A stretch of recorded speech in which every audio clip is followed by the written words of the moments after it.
What's up, everybody? This is the Magic Man, Magic Johnson, 5-time NBA champ. But I couldn't do it without my sidekick. You're watching B. Scott, Byron Scott Show, baby. You know how we do it. Jump shot, so sweet. Get on the wing, just dunking on people. You know what he do, locking up people on the defensive end. Oh, it's only B. Scott. And he wear number what? 4. And we're back. Another episode of Byron Scott's Fast Break. And I've said it before. Showtime is in the building. My name is Kid J. Byron Scott, 3-time NBA champion, coach of the year. And in the building, Mr. Irving Magic Johnson. Yeah. We call him Buck. Yeah, we call him Buck. We call him Buck. He had to wait and start reading down all his accomplishments because it's going to take a while. So I'm going to sit back for a second. KJ, just tell the folks how great this man has been. We just talking about basketball right now. How great he's been in the game of basketball. By the way, I had to streamline this. Like drastically, because there's so many accolades here. I got to go to the clipboard. You ready for this? Yeah. All right, here we go. Michigan State, you won the title in 1979 versus Larry Bird at Indiana State. Most viewed game ever. Still to this day. Yep. Consensus All-American, final MVP, drafted number 1 by the LA Lakers that same year. 5-time NBA champion. Say that again. 5-time there you go. NBA champion, all with the Lakers. 3-time NBA Finals MVP, including your rookie year. 3-time NBA MVP, 2-time All-Star MVP, 9-time All-NBA First Team, 4-time NBA Assist Leader, 2-time NBA Steals Leader, NBA's 50th and 75th Anniversary Team. Oh, my God. Dream Team, named to the Basketball Hall of Fame twice. Twice he's done that. 32 retired by the Lakers, 33 retired by Michigan State. Let's be real. You saved the NBA. Let's just be real. President's Medal of Freedom. I can go on and on with all these accolades, but I'm going to start with this one. Which one means the most to you? Well, I think that it's hard to say which one. I just want to win. My whole life I've been about winning and playing the game the right way. And so when you win this many championships, they all mean a great deal to you because it's hard to win. And so, but if you think about beating the Celtics, that's always going to mean the most to me. Let's just be real. Let's be real. I hate them. Even today, I still hate them. And so when we beat them in 85, it was the first time, see? And 84 taught us a great lesson when we lost to them. And we came back. All of us improved. Yeah, we got better. But mentally, we got tougher. And that's the only thing we had to do is get a little tougher. So when they hit us, we wasn't arguing with them. We just get them back later on. Well, in 84, we was trying to fight them, and they got the best of us. But 85, and then in 87, I think it was the best team. I think the best team that's ever played in basketball in 87. We steamrolled everybody. And then, of course, we came back to back, 87, 88. And we went to the final 3 years in a row that time. And so 89, we would have won it again if Byron hadn't pulled his hamstring and then I pulled mine. Because we had steamrolled everybody. 13 straight. Yeah, we were playing some of the best basketball that the league has ever seen. And so that's just, it's all about winning, man. And so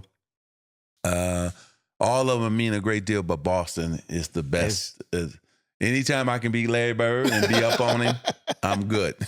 you know what's crazy about that is, I started with the Lakers in 89, 90 as a ball boy. So I just missed that era, and I kind of started a new chapter in Laker history. Right. But what you were just talking about, that continued. Yeah. It continued throughout the Kobe years, throughout that whole thing. I mean, we hated Boston. Yeah. Like, if anybody wore green, like, you had to take that shit off. It was just, it's just, ingrained into the organization. Well, that's why it's disappointing now to see them shaking hands. But we were talking about all this shit earlier, man. I'm telling you, that's why it's so crazy because we were talking about this earlier, and I was like, man, we didn't shake no damn hand. We didn't get no hugs. We won or we lost or we walked off the court. Yeah, we won 90% of the time. Yeah. But when we lost, we walked off the court. We didn't shake hands and do all that stuff that these kids do today. No, we don't. And they wonder why the viewership is down. See, we don't have. See, in football, in the NFL, they have rivalries, and they hate each other. You know, everybody in our division with the Commanders, the Eagles, the Cowboys, the Giants, everybody hate each other. Yeah. So that's why the fans view the games or watch the games because they're like, oh, man, something is going to happen. Yeah. Right? And then here in basketball, in the NBA, everybody tuned into the Lakers Celtics because they knew that we hated them, they hated us, and something was going to happen, right? Whether a fight might break out, but they were also going to see something special that they will never see because of the Showtime Lakers, and then the Celtics were so good too. So Larry Bird could go off for 30, even though Coop was in his butt, but he can still score his 30, right? Right. Kevin McHale was unstoppable, but also, too, you're going to see Byron shoot the three-pointer, Coop, the Cooper loop, or him shooting the three, and then James just so sweet. One of the most beautiful basketball players I've ever seen was James Worthy when he come on that break and just beautiful. And then, of course, the most dominant center and player that's ever played in Kareem Abdul-Jabbar. So we had something, and we had a bench. See, that's different today, too. Think about this. Michael Cooper, Hall of Fame, just got Hall of Fame, was on the bench. Right? Bob McAdoo. Whole career, yeah. On the bench, yeah. AC, before he became a starter, was on the bench. Yeah. The rosters were deeper back then than it is today as well. But you kind of already answered this question because you won championships in 80, 82, 85, 87, 88. Which one was the most special to you? Or which one still to this day gets you kind of tingling? Well, I would say, like I said, 87 gets me tingling. And I watched that probably the most. Even though I watch all of them. Right. And, you were unstoppable in that series, by the way. You know, listen, people don't know this. Pat Riley came to me and he says, he called me and he said, I want to sit down and talk to you. I said, okay. So I met him early before the season and he sent all of us these letters that we had to be in top shape. Body fat had to be a certain percentage. I mean, Byron, remember? Heck yeah. And so after he got done discussing all that, he says, Buck, I need you to score more. I said, did you ask Kareem? That's the first thing I said. Did you talk to Kareem? He said, yeah, I talked to Cap. He good with it. I said, okay, because if you want me to score more, I got to shoot more. Right. And so, so then I ran out and I started working on my post game. Okay. Because see, before that, I didn't really post up a lot. So I worked on my post game because I said, okay, I know I'm gonna have smaller guys on me, so let me work on that. And then I went to Cap. I said, listen, man, teach me that hook. So he taught me how to shoot it. So I added that to my game. And so once that happened, now Byron, because Kareem was going this way, down, you know, not too far, but, you know, his production was, you know, he's older. So right. Byron scoring went up, my scoring went up. So now teams didn't know what to do. Yeah, where to go? They didn't know what was going to happen because he can get it. Byron was really a shooter, but then he started putting it on the deck.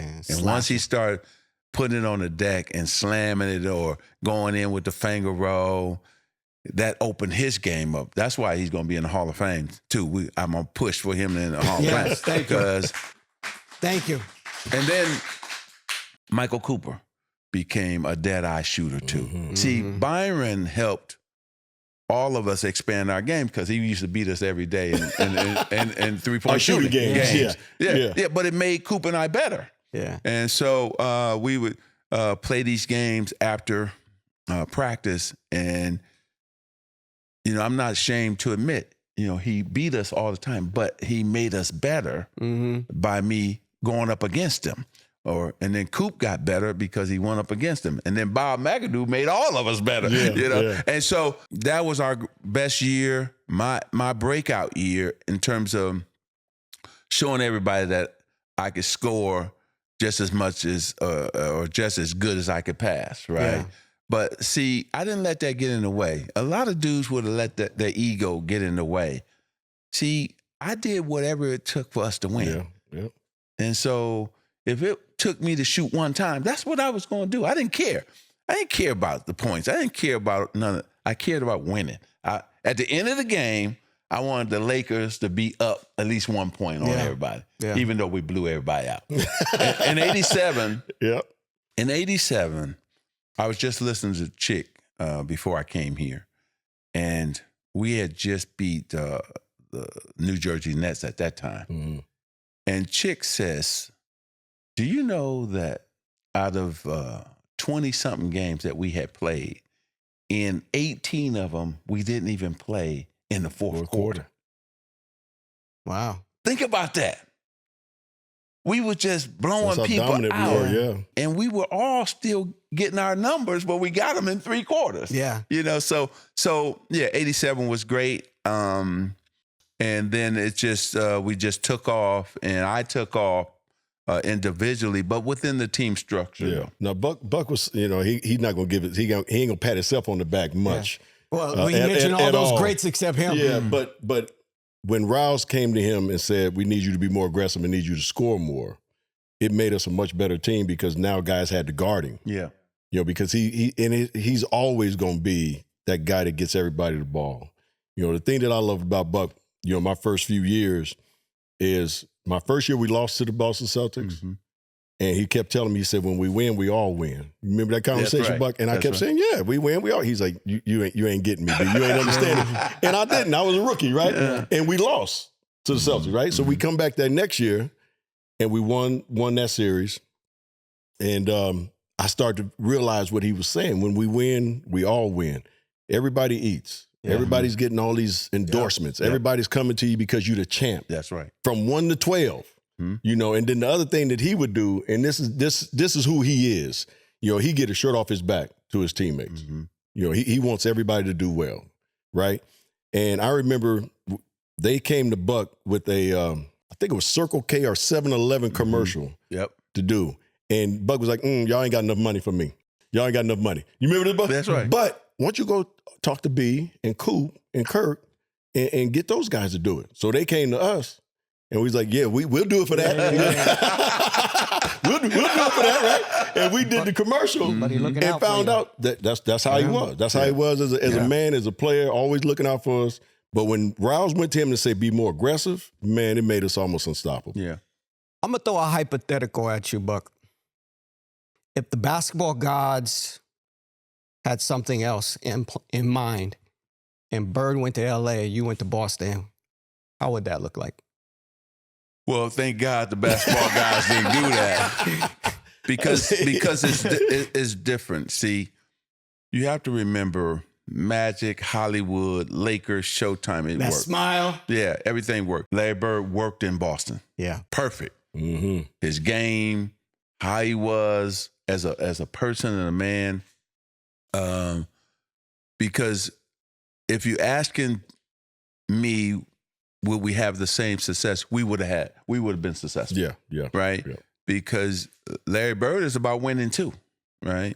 And so, but to get a chance to come to Los Angeles and change everything about basketball, Dr. Buss being a rookie owner, me a rookie, then trading Norm Nixon, getting B. And so B and I being two of the biggest guards in the league that could do everything. See, it's one thing being big and tall, but it's another thing, can you do everything? Right. And we could do everything. Pat Riley was extremely happy, and he understood how to utilize all of us. See, they playing small ball today. Pat Riley was before his time. Yeah, way before Pat Riley invented small ball because we were already doing that. Yeah. So he would go with, okay, Coop and B.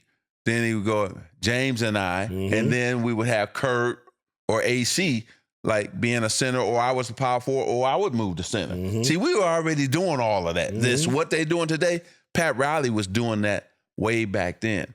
And so I think that winning is winning, right? A mindset is a mindset. If you don't have a winning mindset or an attitude, you can't win. So I could take that no matter where I would have played, but trust me, I don't dream of nothing but being in the purple and gold. Purple and gold, baby. And that's it. I bleed it even today. Nothing changed. And I was so excited to come CB. You know, I wanted to say this on air too. You know, we get 150, 200 requests, you know, and I turn all of them down, most of them down. But, you know, when my boy call, I'm here, right? And so I look forward to seeing him because I love him, and that's my dog. And you know, it will never change. Yeah. We appreciate that too. Yeah, it's my boy. Really appreciate that. Yeah. Buck, you just said something that kind of hit me, that struck a chord, but I already knew this. You said a winning mindset. You've taken that winning mindset, and we talked about this on the back of the bus way back in the day. I'm going to tell y'all this quick story. Buck, on the back of the bus, he was always the orchestrator. B, come back here. Coop, come here, man. What y'all going to do? What y'all going to do when basketball's over? Yep. I said, man, I want to coach. Okay. Coop, I want to coach too, but I want to coach women. Yep. Okay. Buck, what you want to do? Shit, I'm going to be a billionaire. He was like, what? Man, look, man, they gave the wrong brother some money because I'm going to make this money work. I'm going to be an entrepreneur. Yep. And this is what this man, and when you talk about mindset, he said this 40 years ago, right? So it's not surprising to me to see championships with the Lakers, obviously, because I was a part of some of those with him. But the Dodgers, you know, you see the Commanders now. You've taken that mindset into business. So just for our audience, just kind of explain to them how that mindset has transferred from the athletic part of you to the businessman that's been so successful in that court as well. Well, it doesn't change, right? And just like you have this great podcast, this great show, you know, when I walked in, I already knew it was going to be about excellency because that's who you are, see? And so this is who I am. You know, what you see is what you get, you know? I'm going to always be a man that is trying to win at all costs, but also grow. You know, you got to be smart at what you do. So I research everything, or tell my team to research it and give it to me, because everything I learned on the court also I applied in business. So the same discipline, same work ethic, same focus.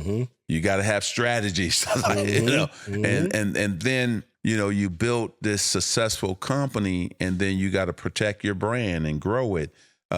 Just like we grew the Laker brand. See, it started, Jerry West and them played and all of that, but the real Laker brand got big from Showtime Lakers. Showtime, yeah. In the 80s. And so we made it a worldwide brand. And so all I'm trying to do, the same way I applied myself to basketball, and listen, I was 150% in.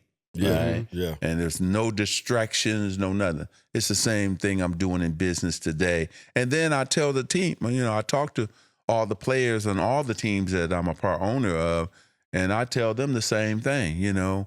You got to be focused. This got to be your only thing, right? For these 6-7 months, you got to just be focused on winning football games, soccer games, basketball games, whatever. And Jay was talking earlier before you got here, Buck. He said, you know, Buck got 15 championships. 15 I said, total championships. Yeah, you got a lot of them. Yeah, I got a lot of rings, and he got so many rings. He need one more hand for the other 5, just so y'all know. He gonna need a 4th hand. Yeah, he gonna need a 4th hand because them Commanders coming too. And the Dodgers are coming back for a repeat. Yeah, we feel really good about it. And then, but what's really wonderful about this conversation is look at Byron and look at me. You know, the things that we were talking about doing, we are doing it, and we have been successful off the court. But most of the Showtime Lakers are doing great things. So that's what made the reunion so wonderful when we went to Hawaii for those 7 days and had a wonderful time at the Showtime reunion for the Lakers. That was awesome. I got to jump on that real quick before you ask your next question, Jay, because Buck came to me at Equinox and said he wanted to do a reunion. What did I think about it? I said, Buck, I think that would be unbelievable. So him and Rouse put this together. Yeah. You will probably never see another team put this together because, again, we go back to our relationships back in the day, how we really look at each other's family. That's right. You know, we really do. Buck, like you said, I can call Steph and say, I need Buck, you know, just give me a date when he can come in. She'll call me and say, you know, Buck's giving this or doing this. Boom, I got to get there. You know, so it's that relationship that made the Showtime reunion unbelievable. That's I still to this day think about that. And I want to get from you one of the most precious moments to you of doing the Showtime reunion, because mine was seeing Cap dancing. Yeah. That's you know what I'm saying? Jeffrey, because he had Jeffrey there, because Jeffrey is a part of Showtime, basically. And Jeffrey was doing basically a mini concert, and Kareem was up dancing. And that kicked it off for me. And we want to send our prayers up to Jeffrey. You know, he just lost his wife. And so Jeffrey, unbelievable singer, but what he did for Kareem, he did a jazz song. Yes. Just for Kareem. Yeah. And to B's point, he got up and started dancing. Oh, I love man. that. And he was in the hospital just a week or two before the reunion. That's right. Kareem was. What we were able to do was support him, lift him up, and Kareem got stronger, got better after he left Hawaii, got in the water, did certain things. And so the reunion was just awesome. And the other thing that I love, everybody got up to say a few words. And then the last thing was karaoke, and B killing everybody in dominoes. You know, he killing everybody in spades. So I'm telling y'all don't understand how much fun this was, and it was for a lot of us. And Buck made this that you had to speak. You had to speak once you got there. I got there a day late because I had promised my boy in New York that I would play in his golf tournament, but he had everybody speak. And the thing that tripped me out about it is that you got so emotional. Everybody got emotional about being a part of this. And the way he did it, all the players that he played with in the 80s that won championships with him, he wanted at this reunion. And I think maybe four couldn't make it. But they wanted to be there. Yeah, they could, but they just couldn't make it. But let me tell you, to that point of what Byron's saying, Chuck Nevitt pulled me aside and said, Buck, he started crying. I thought you guys had forgot about me. Mike Schmidt said, I cannot believe when my phone rang and Magic Johnson was on the other end. He kept saying, is this a joke? Everybody was playing a joke on him. So I personally called everybody after getting the approval from Byron, also asking James what he thought. Because, you know, I wanted everybody's input. And so when I got the buy-in from B and James and then called Pat, we were off and running. And so we want to thank Jeannie Buss, too, because she wrote a nice check. So for all of us could have a good time and be there 7 days.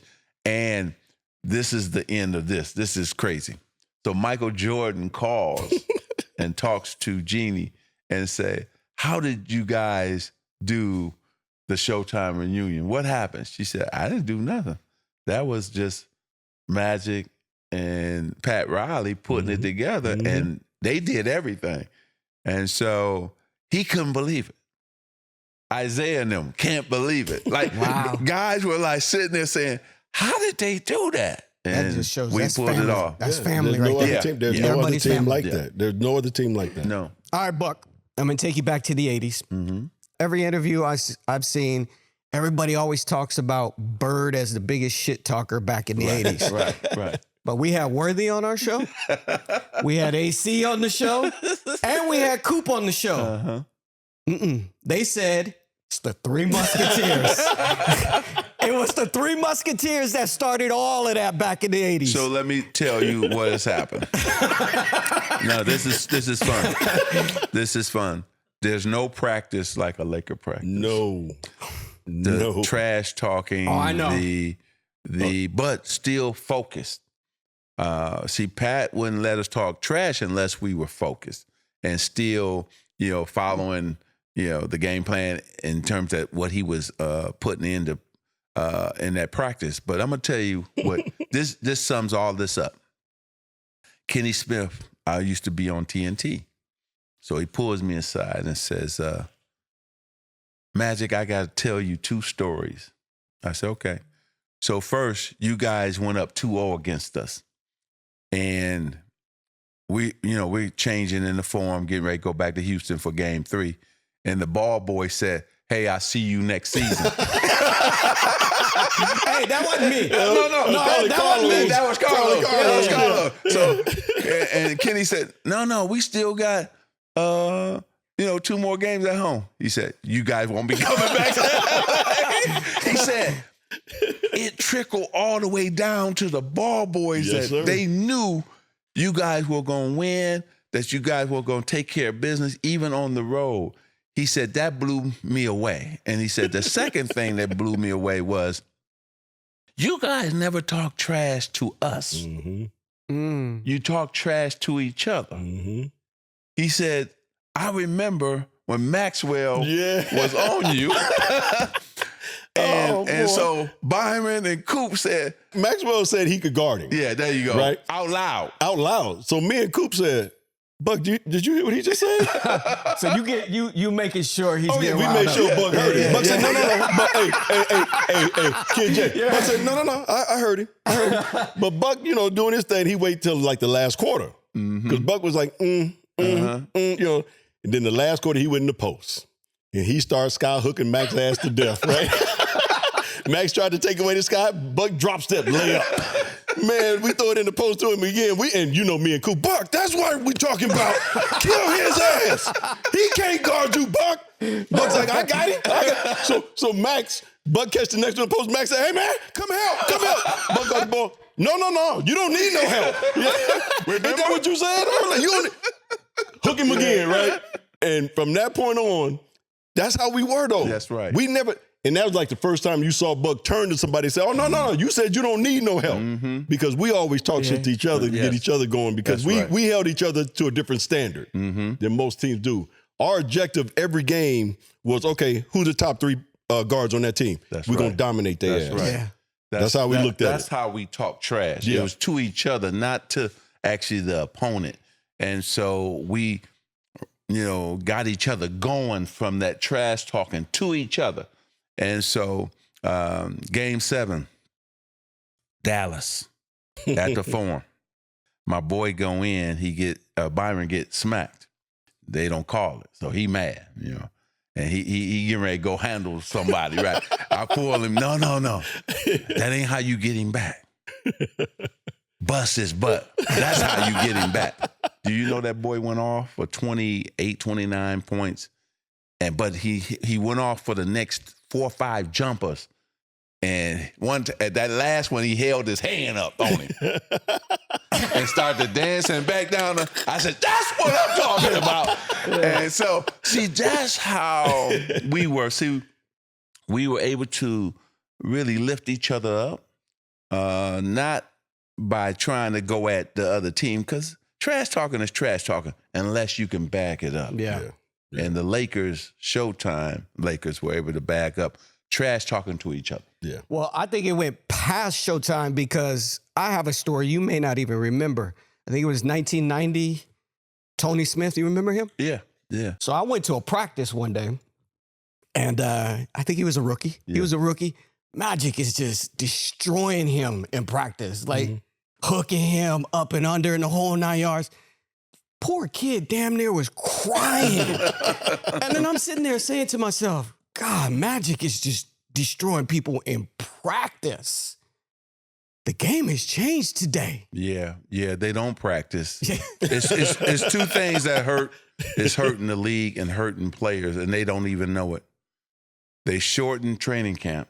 Mm-hmm. That's why we have a lot of injuries. They don't even know this. See, they don't want to work that hard. Okay, that's why you get injured now at the start of the season, because your body is not in 100% condition. You're not in top physical shape like we were. Mm-hmm. So we used the summer to get in shape, but then you use training camp to take it to a whole nother level, mm-hmm. right? And so that has hurt. And then they only can practice so long. Yeah. And so the NBA now. Yeah, because that's a rule now. Collective bargaining. So the great thing about the Lakers, we were able to practice 2-3 hours, 3 hours, whatever. But we loved it because what else are we going to do? So we love being with each other. We love practicing. I love that Pat Riley coached us hard. Yes. And yes, I told people I'm used to a guy like Pat Riley, and he made us all reach our potential. Mm-hmm. See? And so that's why we were successful. And that's why also we're successful after basketball as well. Yeah. But you got to talk a little bit about, like you mentioned a little bit about today's game. Because we had Club on here and he talked about load management. He said, I don't know what the hell that is. No. You know, the state of the game right now, mm-hmm. and you mentioned a little bit about the 40% decline in viewership. Right. Where is it going? And that's number one. And number two, how do we get it back? Even for me, I love the NBA game, but then I turn on to a game, right? And then the stars are not playing because of load management. Mm-hmm. It's hurting the game. And I was with Michael Jordan, not last summer before last. We ran into each other in Europe.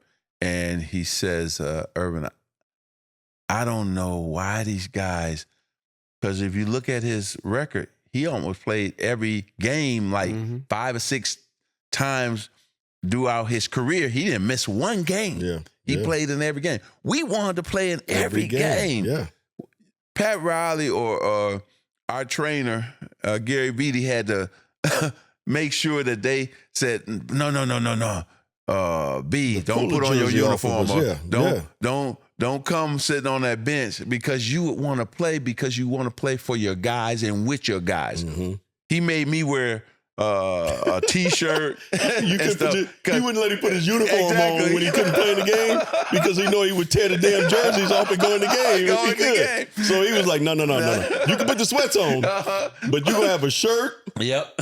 No trunks and all that because we don't want you ripping them off going in the game because that's what he would do. Because if I thought we were gonna lose, shoot, I'm getting in there. And so it's a difference now, right? And fans see it, and fans are reacting to load management. They don't get to see their stars. One game I tuned into just a couple of weeks ago, both stars were out on both teams. That made the game ragged. See, so they have got to do something about this load management, and then they've got to do something with this All-Star weekend. Oh, man, we talked about that. This is the first time in history. Now, I've been associated with this league 46 years or so. I didn't watch the entire weekend. Wow. I didn't didn't watch, because if you're not going to give you don't have to give 100%, but you got to give 80. You got to give 75. Make it a game and make it competitive. And when guys stop doing that and participating, Michael Jordan was in the slam dunk contest. Yeah. Dr. J, Dominique Wilkins, Clyde Drexler. Bird three-pointers. Yes. Every guy participated. Kobe even participated. See, every guy participated. And so now it made everybody tune in and then made players want to watch too or come to the All-Star weekend. Yeah. And then when the last time Byron and I hooked up, I remember Jeffrey Osborne performed and B was up there woo-wooing. Woo-woo. Oh, in Seattle, Because that was the first time 4 guys all 4 of us made the All-Star team. So it was just great to see people participate. Now, I don't want to be in the slam dunk.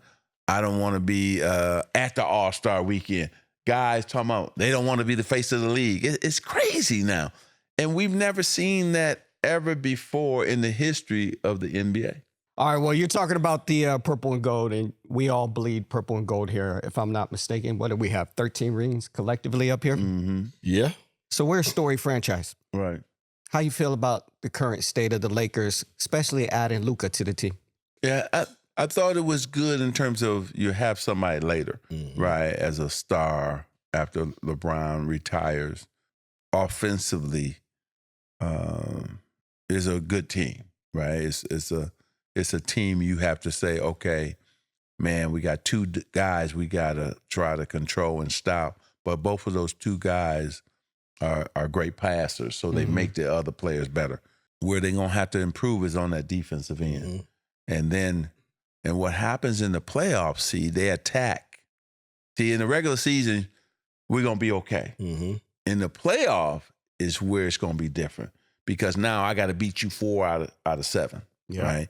And now when Byron and I played, Coop, we will all have meetings, right? The guards will watch film together. Then we would watch it as a team, of course. But we would say, okay, Clever, James, they ain't got nobody to guard you. So we coming to you. And so I said, Cap, I'm going to give you the first couple, but then we're going to go to James. Then I would say, B, they don't get back. So I'm going to be pushing that rod, and I'm going to be coming to you, baby, so just be ready. And so, see, we would look at you and break you down where you were weak, and then we would attack you, right? And so that's what the Lakers going to have to deal with once the playoff, because we saw it against Boston. Boston looked up and said, okay, I'm going to put Luka in the pick and roll. Every time. Yeah. And then Tatum had him saying, uh-oh, you on me? Yeah. Okay. I'm going to just go past you or pull up for my jump shot because he knew he could just beat him off the dribble. They did the same thing to Austin Reeves. So the 2 dudes they wanted to attack was Luka and Austin Reeves off the dribble. So Jaylen Brown said, oh, my turn. You had a big first half. Right, my turn now. My turn now. And that's how they beat the Lakers, right? So what's going to happen in the playoffs on the defensive end? And so we have to see because Denver, you know OKC is the number 1 team, and young fella. Oh, he balling. SGA? Oh, he's the MVP. He playing. But he got some other guys to go with him, too. And so you look at Denver, you look at Oklahoma City, you know, these teams, the Clippers, Houston is young. I don't think they'll be. Here come Golden State because of Jimmy Butler and his toughness and he's a defender and he can score and he plays better in the playoffs. Right? Jimmy Butler. So you got to be. I think Golden State gonna make a great run because they can do both, defend and score. The Joker. I mean, we've seen a lot of great players. Yeah. And we had a discussion earlier about, you know, where do you put him? But I made the argument you can't put him anywhere near the greats right now. But if you look at what he's done at that position, he's kind of changed that position from a center because he's a guy that can shoot threes. He can post you. That's right. He can go to the elbow and you can run your offense through this guy. He's a unique player at that position. What do you think about him? Yeah, he's best player in basketball right now. And he reads situations and defense as well. His basketball IQ is off the charts. Yeah. And then he beats you because he's off rhythm. Yeah, because he ain't jumping, he ain't athletic. Like Chris Mullin used to do to us. Yeah. Chris Mullin uses 1, 2, 3 up. Chris Mullin used to take one more, then one more. And then you like, and then shoot it in your face and throw you off rhythm. See? Yeah. And so Joker's the same way. Like you'd be like, you're supposed to shoot now. And then he uses his body so well. Yeah. Can't jump, but he just bump you off and get his shot off. Get it off. So he's the best. And B said the right thing. he's not one of the best yet, but he is up there. You know, and the only thing he can't do like Kareem could do is dominate on both ends. Right. That's what's missing for him. Yeah. Because he's not a big shot blocker. Right. Defensively, he's a little bit of a liability. To a certain extent, He's the best player in the league. Giannis, you know, it's just amazing. We do have some great young talent that's in the league, but Shea is the MVP, and he got the best record in the league. When you have the best record and you balling like Shea's been balling, you got to give him the MVP this season. You made a comment about Anthony Edwards a while back, who had some things to say, about the old school heads, about the old school heads, and again, you youngsters, you know, y'all better understand. They don't know. Come on now, just chill out with that. Yeah, I'm just saying, you know, you're gonna run up on one of these old heads and get handled. I'm just saying, I'm old school. You're gonna run up on one of the old heads and get handled. And I love the kid. I think he's talented as hell. But your comment back to him, I thought was perfect when he said something about the old head, and you said, you know what, I'll answer his questions when he wins some championships.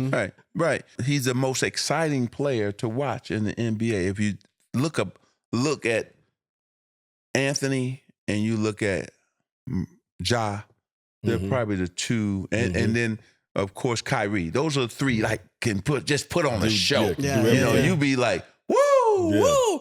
What Anthony Edwards did last season, man. Phoenix, what he did to Phoenix, what he did to Denver, man. I said, wow, this kid here, this young man, he's just gonna go like this. He's got it. And then this summer, ain't nobody athletic ever been in the league, and nobody could jump and all this. I'm like, whoa, what are you talking about? Don't attack all the old school guys when you haven't done your homework. First of all, there have been athletic guys. First of all, Michael Jordan. Kobe. Dr. J. Kobe. Clyde Drexler. I can keep going. It's a lot of guys. David Thompson, even before all of them, could walk in the air. And so, bruh, you slow down. And so I had to just hit him, you know, like, look, man, talk to me when you want something. Because you show know, respect. That's all. Just show respect. I don't want to ever go at nobody. That's not who I am. But if you're going to attack us like, oh, you know, the game was not high flying and as exciting and so on, then I got to come back. So, but I'm still a fan. And I still watch him because I love his attitude. I love his smile. He got great commercials right now. And so he's doing a great job. So I just want to remind everybody, it's still about one thing, and that's winning. No matter what. Winning. It's still about winning. And we're going to see what's going to happen. We got two young teams. OKC in the West. And Cleveland. And Cleveland in the East. So Boston is not going to be easy. No. They ain't going nowhere. They finally going to have a challenge. They still got that mentality too. It ain't going to be easy getting them out. So Cleveland is balling, and they got everything to win. 14 in a row right now. Inside, they got the guards, Garland and Mitchell. They got the forwards who can shoot threes. They picked up that boy Hunter from Atlanta, the goal player to come off the bench, a young Mobley. Listen, what Mobley did to the Celtics in Boston Garden just a week ago. A week ago. In the fourth quarter. He had like 14 in the fourth quarter. I said, you done woke them up now. They said, we done won in Boston Garden. We ready now. They know now that they can win there. Because Mitchell just turned it out. He was unstoppable. Donovan's a hell of a player. So it's going to be a great playoff for both of these young teams. I like Cleveland, what they're doing. I like what OKC is doing. And so it's going to be a good playoff. I'm looking forward to it. We do a top 5 here. I want you to tell us your top 5 all-time Lakers. Ooh. Lakers, not players, but Lakers. You got to start with Cap. Yeah. You know, you got Kobe. That's easy. Them two are easy. I think that I think the first three are easy. Them two and you. You got to put yourself on there. Well, I mean, I think the first three are pretty damn easy, to be honest with you. I don't really talk about myself like that. I know, that's what I'm saying. You know, the first three is pretty damn easy. Urban Magic Johnson, you got two more, Buck. I think, you know, and it's now because he's here, he'll probably fit in there with LeBron, and then probably Shaq. And then you can always, but you got so many. Jerry West, you got Elgin Chamberlain, Baylor, Elgin, you got Clever. Yeah, I mean, you got so right. many dudes that it's hard to say these five. You almost have to say 15 or 20. And no other franchise, Boston will probably be right there with us, but not too many franchises can say they got like this many dudes who were all-time greats. Yeah. I mean, Jamal Wilkes. I mean, the man was just, man. I mean, it's just so many it's so many guys. That's what make us special. And so I don't really try to, you know, look at all-time greats for the Lakers because it's just too many of them. But I would say this, Kobe, one of my favorites. Yes. Cap, one of my favorites because nobody in this league ever has dominated like Kareem Abdul-Jabbar, and nobody's dominated this city. Remember this now. This dude got more championships. Nobody in college did what Kareem did. 3 in a row. Greatest MVPs. college player in history by far. Yeah. It's no second. It's no second. Three straight national championship and 3 straight MVPs of the finals as well. Would have had 4, Buck, if they would allow freshmen to play. Right. That's right. It's just what he's been able to do for the game of basketball. I would say this: the greatest to ever change basketball forever. Nobody's done what Kareem / Lou Alcindor Right. was able to do for the game, college and the NBA. What he's been able to do, it's been amazing. You know? Yeah, they outlawed dunking. So in that's college what I'm because saying. He was dominating. If you combine both, and you can go high school too. I was about to say, yeah. So high school, college, NBA, nobody's done more. He lost 2 games from high school and college before he got to the NBA. He lost 2 games in his career in high school, and he lost 1 in high school, 1 in college. Yeah. And the game he lost in college was to University of Houston, Elvin Hayes, and he had an eye injury. And he made sure he got that one back when they played him in the NCAA tournament. Exactly. He destroyed them. Yes. You know. And so then think I agree about with what you just said. And then, you know, when you talk about the GOAT of the NBA, he's always going to be there with Michael. And now they put LeBron in there. Yeah. So those 3 dudes will be in there. But when you think about the Lakers, we are so talented. And Byron had a chance to work with Kobe. I had a chance just to admire him from afar, you know, and still talk to him. But I want to tell you this one Kobe story, which was great. So I talked to him before the first Celtics series. And I said, this is going to be your hardest championship series. No. I said, Kobe, I'm telling you, it's nothing like playing the Celtics. You don't understand. So they end up losing, right? And he said, can somebody get Magic for me? So I went in there and he said, man, you were right. I said, you got to help those dudes in your locker room understand that for next season. So they ended up beating them. Remember, I went back to back. Yeah. And I went in the back and he said, I am so drained. I told him, see, because the Celtics are different. And because everybody's involved. It's not just the team you're playing against. You're playing against the history. You're playing against all the players in the stands, the ex-players, all the banners and everything. You're playing against so much. When you play the Celtics, it's like playing against no other team because of their history. And so once Byron and I and the rest of the Showtime Lakers understood that, then we were able to win. So I'm just happy that we were blessed to see a dude like Kobe, because there would never be another Kobe. Yeah. Right. What he's meant to women's sports, what he's meant to the league, what he's meant to basketball worldwide, right?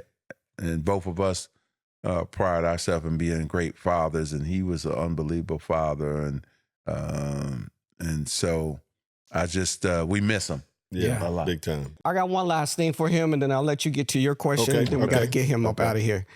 Pre-game rituals.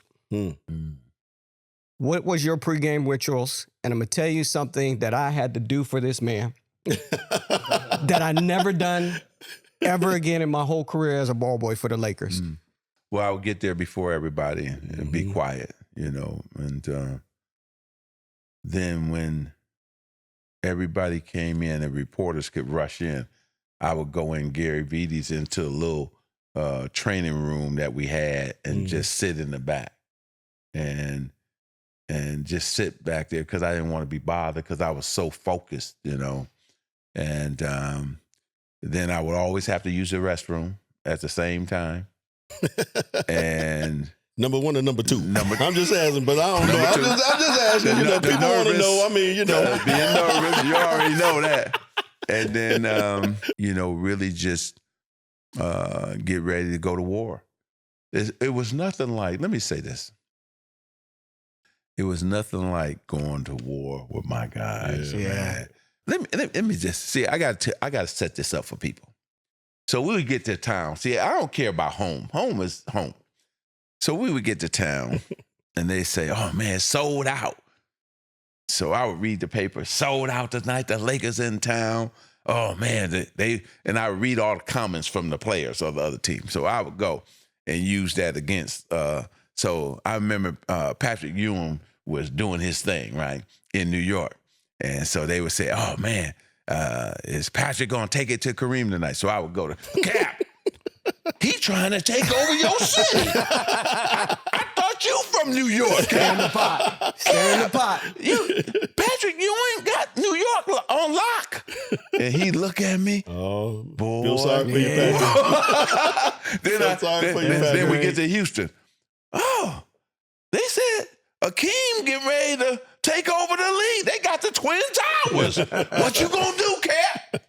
Man, he went off for almost 50 that night, because he had to prove a point. This is still my league. Right. See, I used to love, I used to love doing that, right? And I used to tell the guys, we in Kansas City. They ain't had a sellout all year. It's sold out. Yeah. They not here to see the Kings. Right. They're here to see the Lakes, baby. We got to put the show on. So we would go out there and put the show on. And the last thing you got to understand, this audience got to understand. I used to come into the locker room and tell the dudes, I said, I don't want to play after the third quarter. I want to be sitting on the bench in the fourth quarter. So let's go out here and put the show on, and let's have ice on our knees in the fourth quarter. Right, B? Yep, absolutely. What would happen? We go out there, bust them, blow them out, and in the fourth quarter, we'd be resting. And then Mike McGee would be like, "Thank you, Bud." Yeah.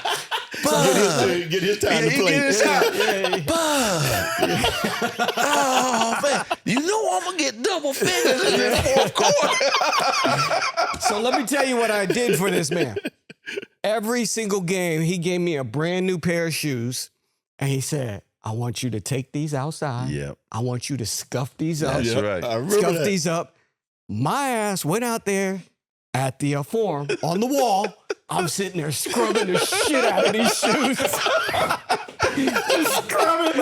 My arms are hurting and shit. Like, God damn, I got to make sure I get these right for Buck, though. I'm scrubbing both arms, scrubbing shoes and shit. And thank you, too, because since you did your job, I went out there and did mine. Because see, one time I didn't do it, I slipped. And I knew what it was. Yeah. See, and so I said, from here on out, I can't wear them straight out the box. I got to get them, scuff them up so they could, when I'm cutting, moving, because when I come get that ball from Kareem on that fast break, baby, I'm coming. And it's showtime now. It's getting ready to be on. I got B on my left. I'm getting ready to do something. I got Clever on my right. I'm getting ready to do something. And so sure enough, I said, trickery. And I said, now, and I told McAdoo when he first joined the Lakers, he missed a couple of shots. I said, you miss again, baby. It ain't coming to you no more. He said, what? I said, I got them up out they seats. You supposed to send them to go crazy. That's right. You got to knock that shot down so they can go crazy. That's what made us so sweet, boy. Man, and then I got to tell the crowd this. Go back on YouTube, and we're in Phoenix. I'm coming down, fast break. Somebody reached. And I went behind my back. Jay Humphrey reached. And with my left hand, I threw it to Byron. No look. And he caught it and slam dunk. One of the greatest plays of all time. Young people, go YouTube this and see how that's the show right there. See, Byron finished it. I had him go, and then I finished it for you. And then they went, oh. See, that's the show. That's showtime. Look, it took him one time at practice to figure out where I want the ball. He threw me a pass one day and I caught it like right here. He's like, oh, okay. Everything from now on was like, bam, I just had to raise. Yep. It was that good at recognizing and understanding all his teammates, man. But Buck, I got to ask you this one because you have inspired so many people. Yeah, thank you, bro. In your 60 years of life, you have inspired so many people. Me being one of them, just being in that backcourt with you and learning and just understanding what it meant to win, and how important it was to put that name on the front of the jersey. It was more important than the back of the jersey. Right. And you taught me that. I thought all those years I was winning in high school and college, and no. You taught me what winning was all about, and I've learned so much from you on the court and off the court. Basketball, business. Learned so much from you. You inspired so many people. Who inspired you? First I got to start with my father first. Mr. Johnson. Irvin Johnson Sr. Then I got to start with two local businessmen back in Lansing, Michigan, Joe Ferguson and Greg Eaton, who were black, who showed me that we could own businesses because they own businesses. And then, it's been so many people from Dr. Buzz who really helped me to become a businessman, who believed in me, Howard Schultz of Starbucks. But when you think about when Bob Johnson bought BET, it changed my mindset. I said, oh, man, I want to be like Bob. And sure enough, I said, I want to do something great like that, And so you always have people who are doing great things that you can look at and say, hey, I want to be like them. See, there's no shame in my game. I always say, man, great job. Hey, this one doing that. I'm always looking to see what people are doing. And then I'm supporting them. Byron called me, said his wife was opening up the spa. And, I'm going to be there, and mama. Surprised the hell out of me. And not that he was going to come, but just the fact Buck had said he was coming. This was months ago. Yeah. Right? And then we go to dinner with Rouse because Miami's in town. So me and Buck and Rambo and Lon Rose and we all having dinner. And it's the night before her opening. Now, I done forgot all about it. So Buck and me, we do our hug like we normally do. All right, boy. Buck Rowan, he said, yeah, I'll see you tomorrow. I said, see me tomorrow? He said, yeah, CC's opening. I was like, oh, shit. I forgot all about it. So him and Cookie show up and hung out 2-3 hours. Yeah. Oh, I love it. No, it's just if one of my guys, AC, got honored. Hey, we all rode downtown and was there. And Coop was like, man, you a good brother. Showing. I said, no, that's who I am. That's what we I'm going to support my dudes, my friends, my teammates. And so I would say, B, it's just when you've been blessed, you got to bless others. I will always be here for those who I love, respect, and I will never change. And Cookie always remind me, she said, you know, you'll do anything for your friends. I said, I will. That's who I am. That. So I want to thank her too, because, you know, my wife has been, you know, right there, man. And so I told her, I said, I'm going to CB. Well, give him a hug for me too. I said, I'm going to give him a hug. I get all these calls. This is so funny. They call my wife to try to get to me. Of course. And I always say no. He said, boy, when one of them call, you be rushing out of here. You be happy. I said, yeah, because those are my guys. So I love you guys. Yeah. Thanks for having me on. And it's so smart. It's such a smart conversation. We're missing that too. Yeah. You know, it's so much of this and that out here in the world today. We need really good conversation. We need to show love, because it's not, you know, a lot of that's missing now. Who you telling? So thank you.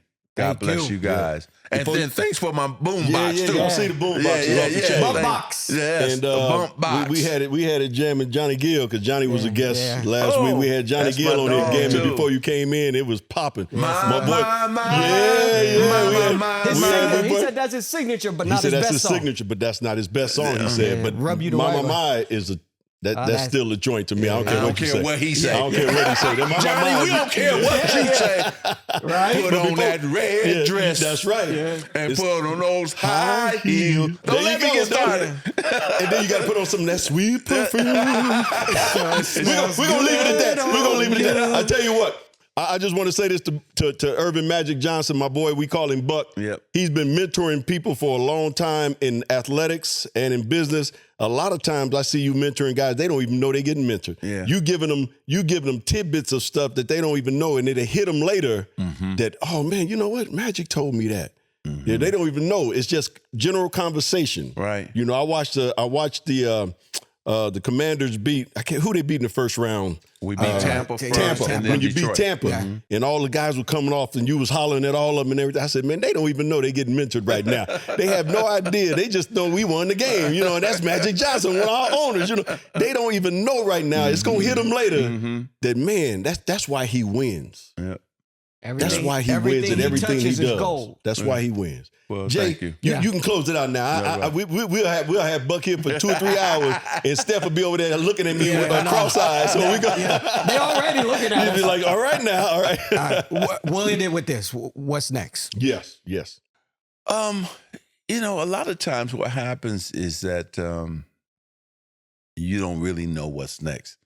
When I first started, I was chasing the deals, and now the deals chase me. Yeah. And so I put myself in that position. And so I would say really just continue to grow what I have, because the marketplace it's a different world today. And so as I tell my team, let's just expand what we have and grow what we have. And then if something comes, then we'll look at it, you know. But I would say this, I'm happy where I am. You know, I got a great life, and so I've been blessed. So Cookie and I are good. The kids are good. EJ, Elisa, and Andre. Then Andre blessed me with 2 grandchildren. And so I'm just blessed. So when I come around the corner, when I wake up at 4 o'clock in the morning, I'm happy. I'm happy. I got a smile on my face. And then you guys made me feel good in here. Oh, I love that. So that's the blessing. That's the blessing. So ladies and gentlemen, I'm full. Mr. Irvin Magic Johnson. Byron Scott Fast Break. Thank you for watching Byron Scott's Fast Break. If you like what you saw, here's some more videos. And while you're at it, don't forget to like, comment, and subscribe.